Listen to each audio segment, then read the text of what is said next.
today points and burial based on the role of Nigeria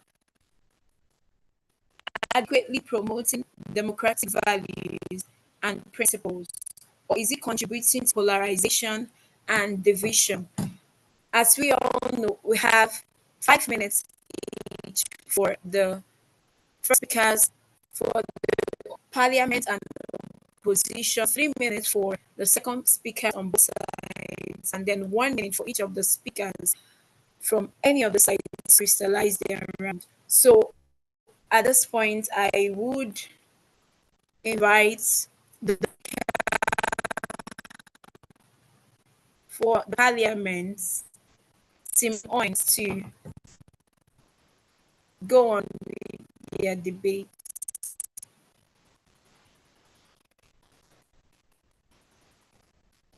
So you can unmute. You can unmute. You're still muted. You're still muted. We can't hear you. Okay. All right. There is no better means to arouse the African people than that of the pen and the tongue. These were the words of the first indigenous Governor General of Nigeria, Dr. Nnamdi Azikiwe. Panel, the House, my name is Golden Kali Zarifa, the Chief Speaker for the parliamentary side, and I'm here to support the fact of the motion which states that the role of the media in Nigeria is adequately promoting democratic values and principles. What is democracy? Democracy is a system of government in which the supreme power is vested in the people, and these people either represent directly or indirectly through their electorate. According to Abraham Lincoln, democracy is the government of the people, by the people, and for the people. In stating my claim, I'll be using 4 points. The media has been able to help in citizen participation. The media has helped to bridge the gap between the government and the governed. 3, the media has helped to promote accountability and transparency in governance. And 4, the media sustained rule of law and fundamental human rights. The media has helped in promoting citizen participation. Because of the media, that is the press, the social media, and others, people are now actively involved in the governance, are able to voice out their opinions and views about certain policies and programs that are being put in place by the government. Also, it's common knowledge that the youth in Nigeria are politically apathetic. However, through the social media, they become more involved in politics, as we saw in October 2020 through the NSAS protest, and also in 2023 during the elections, supporting the obedience movement. The media has helped in bridging the gap between the government and the governed. Through the media, the government relays their policies and programs to the people, and also the people voice out their views and opinions back to the government concerning these various policies and programs. So if they don't like these programs, they don't like these policies, they are able to tell the government through the media. In 2013, there was a Twitter interview that was held after the regime of President Goodluck Jonathan. And during that interview, the citizens were able to voice out their opinions concerning the policies that were put in place during his tenure. The media has helped in promoting transparency and accountability in the governance of Nigeria, in the sense that the press is the fourth estate in the realm, and they serve as a watchdog to check the activities of the other arms of government, the legislature, executive, and the judiciary. The media tends to serve as a watchdog, checking the excesses of these other arms of government. In between the years 2014 and 2017, the media brought to public notice many cases of mismanagement of funds, money laundering, and things like that. There was an alleged case of the aviation minister, Stella Odwa, that was charged with, it was an alleged case that she committed fraud. And it was the media that brought this out to the people. Through the media, mismanagement and misappropriation of funds have been brought out to the people. The media also helps to sustain democracy, to sustain the rule of law and fundamental human rights. Through the media, cases of domestic violence and other infringement of human rights have been brought to the notice of the public. And some of these people have even gotten justice through the media. In the case of the 4 Alu boys that were massacred in Port Harcourt, the media was able to bring out their case to the public, and because of that, the perpetrators were brought to justice. If not for the media, the perpetrators of this crime would have never been brought to justice. Through the media, fundamental human rights are being promoted and the rule of law is being sustained. In conclusion, the freedom of the press is not just important to democracy, it is democracy. This quote was by Walter Cronkite. Thank you.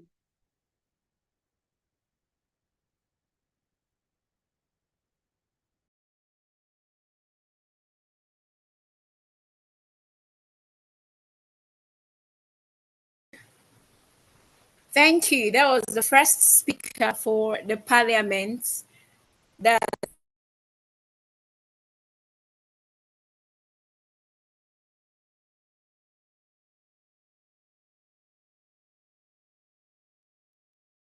Hello, Ruth, I can't hear you.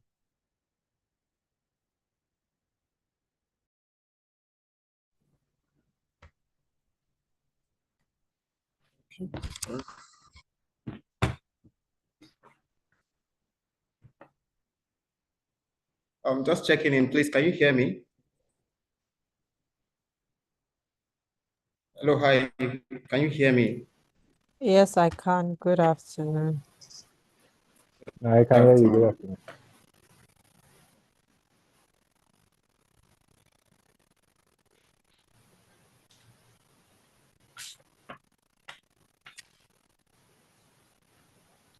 waiting for you. Okay.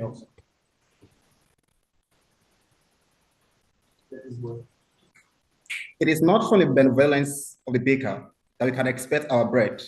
And it is certainly not from the kindness of the capitalist that we can expect our salvation. Panel, distinguished ladies and gentlemen, my name is Amike Precious, and I'm here to argue that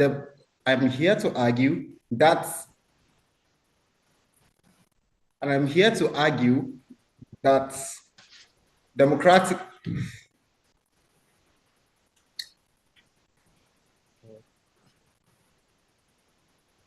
So, sorry, can you please start the time again? No, please continue. Okay. It is not from the benevolence of the baker that we can expect our bread, and it is certainly not from the kindness of the capitalist that we can expect our salvation. Panel, distinguished ladies and gentlemen, my name is Amike Precious, and I'm here to argue against the motion that says that democratic principles and values have been propagated by the media. Instead, we say that it has led to polarization and more division in the society. In order to further my stance, I'll be relying on three premises. One, that it leads to the media has relied on sensationalism over factual reporting. And two, it has led to limited representation of diverse view as is operated in the Nigerian society. And third, the use of echo chambers and filters for social media.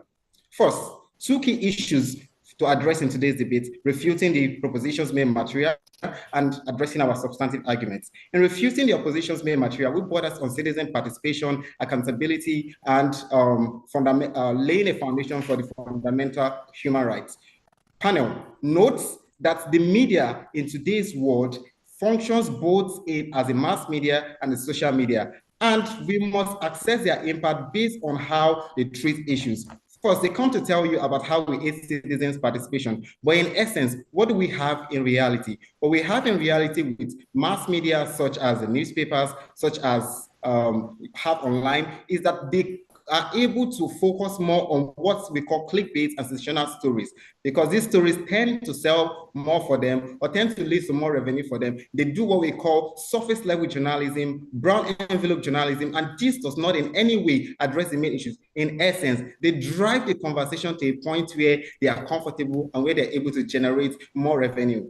Panel, also note that in no way the example of Stella Odwal and the examples of the Alu boys, in no way has the media been very consequential. All that the media has done is been able to bring these things to the fore. And even for Stella Odua and for other numerous politicians that have been embroiled in corruption, it has not solved anything. All it has done for the EFCC and the Nigerian people is to bring about what we call audio reporting and brought about what we call public judgment. And in which case, most times, most of these cases are lost by the EFCC. Now proceeding to our substantive argument. First argument is that the media has led to more polarization and division because it focuses more on sensationalism over factual reporting. The media is more capitalist driven in today's world. And panel notes that due to the very capital intensive nature of the media as seen in the mass media for TVC, for AIC, for all other Arise or other news media that operates in today's world, it is because they must get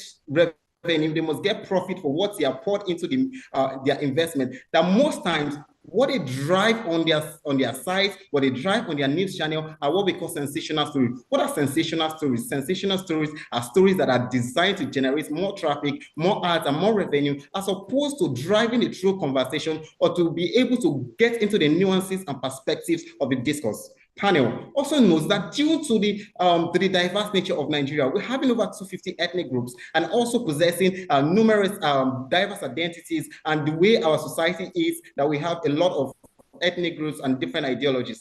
The media as it is today does not account for inclusivity. It leads to limited representation. So the media in today's world has been able to enthrone the views of the majority over the minority. Remember, panel, that a fundamental tenet of democracy is that while the majority must have their way, the minority must have their say. The media as it operates today has silenced the voice of the marginalized, and same can be seen because when you look at the Niger Delta with the oil exploration, the marginalization, and the degradation of their land, not a lot of coverage has been given to what has happened in the Niger Delta and the Ogoni and their whole struggles. Rather, what we see are twisted narratives as to how these people just vandalize properties and how they are more of a menace to the society, and they're just going on about destroying the function of Nigeria, which in reverse, when critically examined, is not the case. Third, the media as it is today is an echo chamber. An echo chamber is one in which you are forced to believe you are forced to swallow what you think is the truth. So in essence, what we see on social media, what we see from the media in today's world, is not essentially what the truth is. It's not essentially the true state of affairs, but what they think reaffirms your observer bias, or what reaffirms in principle what you already believe in. So if a man believes first and foremost that the reason why Nigeria is bad is because of the fact that a certain ethnic group has been dragging us back, then the media fits into all of this, like through clickbait, through half-baked articles and pieces, which are then reshared, retweeted, and all of them sent into the media space, and without any nuances, without any attempt to be able to contextualize all of these things. This means that we've come to a world where the media does not aid us towards actualizing the true tenets of democracy, where it brings our society to the burning point of doom. Panel, ladies and gentlemen, the democracy is fundamentally about the people. And to the extent where the media has failed to highlight the true interest of the masses, it is our submission that it has led to more polarization and division. Thank you.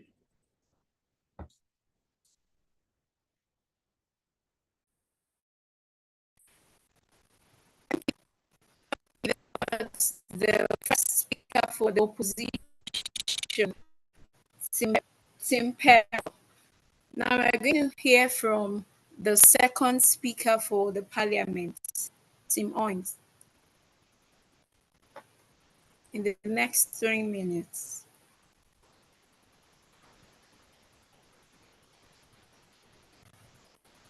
Tim Owens, you have the floor. I'm Kyle Oluwakwemi Samuel, Tim Owens, and I'm here to speak on it and support the motion that the press or media generally has been promoting democracy in Nigeria. Thomas Jefferson, the former American president, said he would rather have a press without the government than have the government without a press. My lead speaker earlier said something that the press is the fourth realm of the estate. Democracy, as defined by Abraham Lincoln, another former president of the United States, said, government of the people, for the people, and by the people.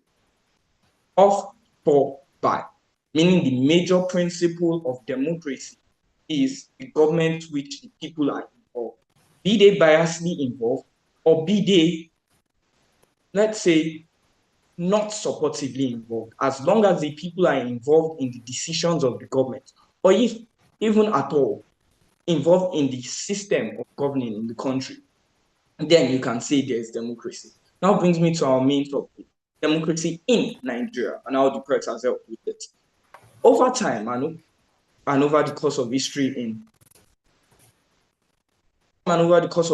in Nigeria, we can see statistically that the press and media as a whole helped shape the people's views towards pushing for a democratic government. From the period of pre-colonization, where we had the white men ruling over us, we had newspapers, Iwe Iroyin and the likes, that helped the country and helped the people see hope in independence. Fine, my opposing speaker said something. He said the press or media as a whole become an echo chamber of opinion. He also said that, oh, it is biased. Fine, it is biased. But if you say it is biased and it is considered the voice of the people, then don't you say democracy as a whole is biased? Democracy, again, as I said earlier, is the government of, for, and by the people. And the press and media as a whole act as a voice for the people, not as a voice for the government, not as a voice for the politicians, but rather as a voice for the people. And it can be seen, as cited earlier by my lead speaker, in the 2020 situation of NSAS, we can see that the youth got involved. Why? Because the press carried the information out to the people, and the people who also in the democratic government are considered the government had to get involved and raise protests against the criminal procedures of SARS. Also come down to the more recently concluded election in Nigeria, the 2023 election of Nigeria. It can be seen that Nigeria had their highest electoral turnout from the masses in a while. Why? Because the press, the media, social media, Twitter, general newspapers did do a good enough job in getting the opinions of the people concerning the election. And we could see at the end of the day that the people, even themselves, did agree that their voices were heard. So I hope I've been able to educate you that so far so good in Nigeria, in our almost 25 years of practicing a proper democratic government. Press has helped, and media has helped give the people a voice, thereby establishing the principles and values of democracy. Thank you. Thank you for the second point for the parliament for the position, Tim Pell.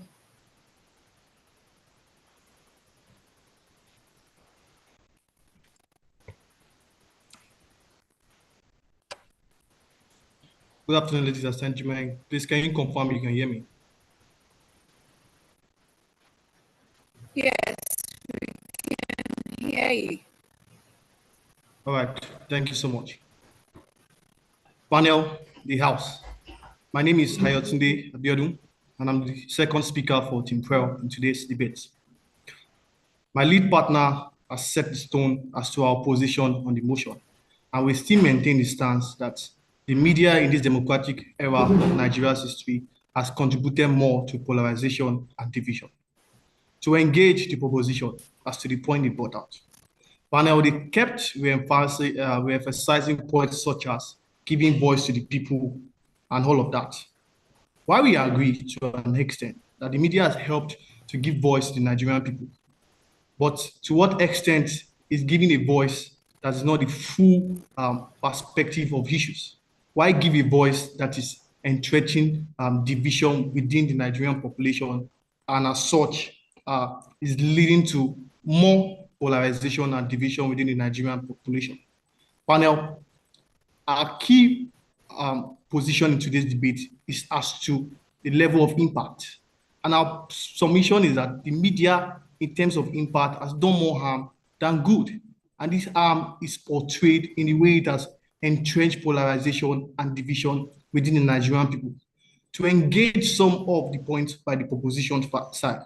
First, they make reference to the EndSARS protest. We recognize that social media was a very big driver to achieving the objectives of that particular protest. But what happened in the panel and the House? We saw how this same media was utilized to jeopardize the same objective of the EndSARS process, which was basically to end police brutality in Nigeria. We saw how propaganda ran through the media as to how it became a narrative of the youth against the political elite, where in true essence, it was just the youth clamoring against police brutality in Nigeria. Also, let's engage the example on the electoral turnout in the 2023 election, which was, they claimed this was driven by the media. We submit that this is not true. Rather, it was just an era where a lot more of Nigerians were not satisfied with the status quo, and they saw it deemed to go out and put out their political voices. But what happened? We saw how the Nigerian media was utilized to jeopardize the 2022 elections. We saw how propagandas ran on social media along the lines of, oh, this particular candidate is not Yoruba enough, and as such, he cannot become governor of a state where he was born. We saw how the social media was utilized as a tool to drive division and polarization along the Nigerian population, and this caused more division and polarization than we have ever seen in 2023. 2023 election was meant to be the most competitive yet in terms of democratic values that Nigeria has ever experienced. But we saw how social media and media in general jeopardized that opportunity for Nigeria. To further entrench our point, panel and the House, we submit that media has helped to craft a narrative whereby there's a use of inflammatory language and framing. We see this in headlines every now and then. Just some weeks ago, there was a massacre in the southwest, somewhere in Delta State, where the Nigerian soldiers had a clash with a particular community. What we saw more in the media was how it was being crafted to mean, oh, the military against Igbo youths. Panel, note that if this had happened in any other region in the Nigerian polity, that particular headline would not be used. If it had happened in North, we would not have seen, oh, the Nigerian military against Hausa or Fulani youth. Rather, it would have been, oh, a situation whereby there was a clash between the community and the Nigerian military. This is how much of evidence that the Nigerian media has helped to utilize inflammatory language and framing to further drive division among the Nigerian people. And finally, panel, summit on the point of media ownership. Panel, media ownership in Nigeria now is along the lines of political lines and ethnic lines. And what we are seeing is the Nigerian political elite utilizing media to propagate political views and ethnic views. And as such, there's no unity in the Nigerian polity. Thank you so much for your time, panel and the House. And we maintain the position that the Nigerian media has caused more division in the Nigerian polity. Thank you. Thank you. Right on time to the second for the opposition. Now to crystallize around the next 1 minute each, we will hear from the parliament and the opposition. So let's hear your 1 minute crystallization of this of your round and your points. Panel, the House, Bodinkalu Zarifa here. The question is if the media has been able to adequately promote the values and principles of democracy in Nigeria. And the answer is yes. Yes, they might be biased, but this does not negate the fact that the media has actively helped in promoting the tenets of democracy. Solutions should be enhancing and promoting and seeking for better opportunities for the journalism of Nigeria to address these ethical concerns of journalism. While media bias can be a concern, it does not diminish the importance of media in monitoring elections. The solution lies in implementing regulations that ensure balanced coverage and unbiased reporting during election periods. I would conclude by saying that yes, the media is important and has played adequate role enhancing and promoting democracy in Nigeria. Thank you. Thank you, Team Oins. Let's hear from Team Burial in 1 minute.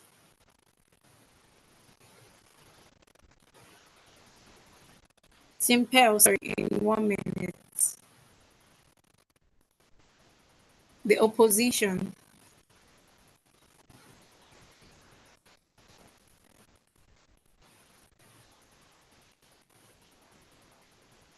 Panel, distinguished ladies and gentlemen, the fundamental tenets of democracy is that it must be. Can you hear me? Panel, the House. The fundamental tenets of democracy is that it must work for the majority of the people. Panel, note that Nigeria's democracy as it operates in the status quo does not operate to serve the best interest of the majority, but rather the interest of the few. AIT is owned by a PDP stalwart. All of the news or whatever thing that goes on there serves the better interest of the political party in which it is affiliated to. CVC, it seems to lean more to that of APC. How can these people serve the interests of the people when they are literally in the payroll of the politician?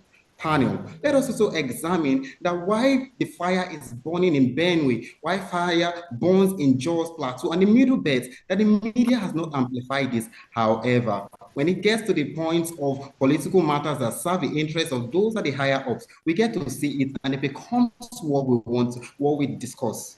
This is not democracy, and this is not accountability. Accountability that does not seek to entrench the interests of the people is not one that is in the best interest of democracy. Finally, if we must move to a point where there is less polarization, we must at least take our media to a place where ownership can become less partisan, and that is when we will see less polarization in Nigeria. Thank you. Thank you. This is the first speaker for the opposition, Pearl Crystalline, the point and this round. We just come to the end of the third round of the quarterfinals of the national debate competition organized by Honorable Innocent Mizuki Foundation. In the next 25 minutes, we'll be having the final round. That's by 2:30. We'll be reconvening. We'll go on a little break and reconvene by 2:30 for the round between Team Ruby and Team. So they would be debating on the topic. This house believes that resources be primarily allocated towards reducing climate emissions mitigation than preparing for adapting of climate change. Since we will be going on a short break to reconvene by 2:30 for the final round of the quarterfinals of this debate. Please stay. Please remember to reconnect for the teams that just had their dates, as in Oins and Pearl. We will have feedback from the judges after the final round. Thank you.